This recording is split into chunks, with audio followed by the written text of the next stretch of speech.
Given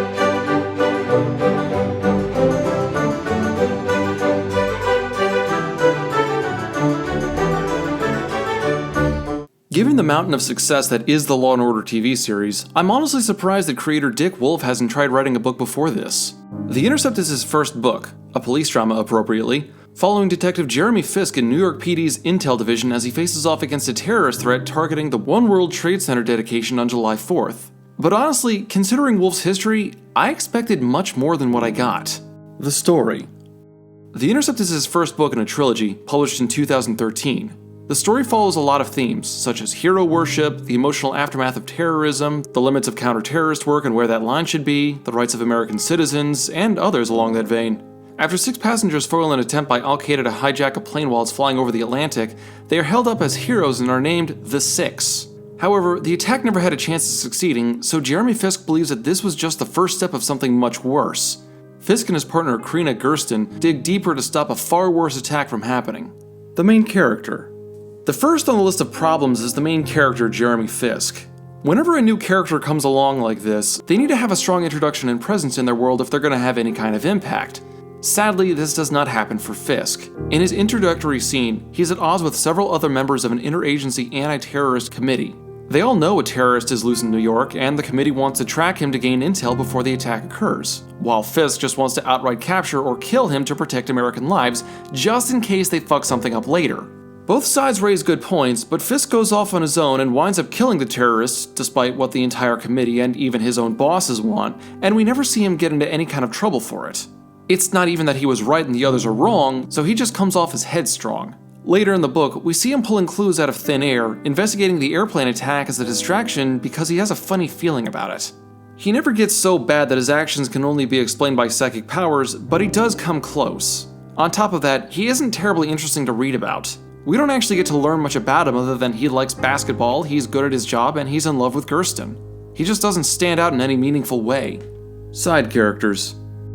Where Wolf may have mishandled Fisk, he did a better job writing Gersten. In many ways, she's more of a main character than Fisk. She was better written than him, but was significantly underutilized, something which she herself complained about. After the Six are made instant celebrities, they're in need of bodyguards, and Gersten is one of the 3 main guards assigned to them. She spends half the book following the Six around, occasionally being sweet with Fisk. And yet, I liked her the most because she was quick-witted and was still really good at her job, which we did get to see her do at the start of the book. And she was really the only character I found enjoyable since everyone else is really just another generic cop or they're really shallow. Speaking of shallow, the Six get a significant amount of attention, but they're all two-dimensional. They really get 1 or 2 traits, which are clumsily written and we're reminded of them about half a dozen times each.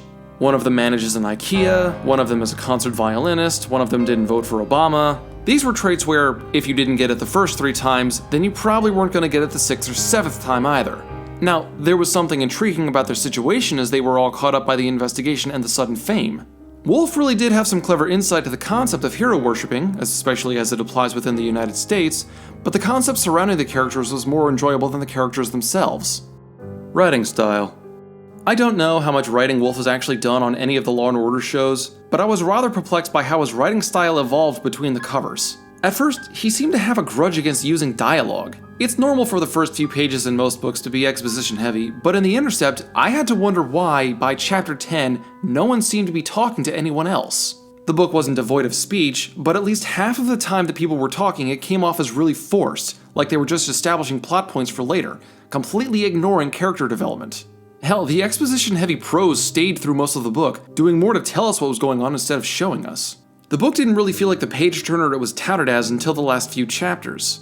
Now, when it finally got to that point, the pace kicked up and the book was very enjoyable, but it took a few hundred pages to reach that point. The noteworthy. If there's one area the book really shined through, it was the terrorist plot. For the most part. Wolf clearly has a very strong understanding of both police procedurals and terrorist tactics. The main drive of the terrorists in this book was an emotional strike against the US more than a physical one. This is an important distinction between Al-Qaeda, the terrorists of choice in the book, and, say, ISIS. Al-Qaeda tends to use complex, detailed plots, while ISIS members are happy to just walk in and murder people with small arms fire. I read a review that said the plot in this book could really happen, and yes and no. The problem with this plot is that there are too many moving parts. Sure, if everything came together in just the right way and the FBI couldn't find them in time, then most of this plot could work. The other issue is that Wolf got a few details wrong about the type of explosive that the terrorists used.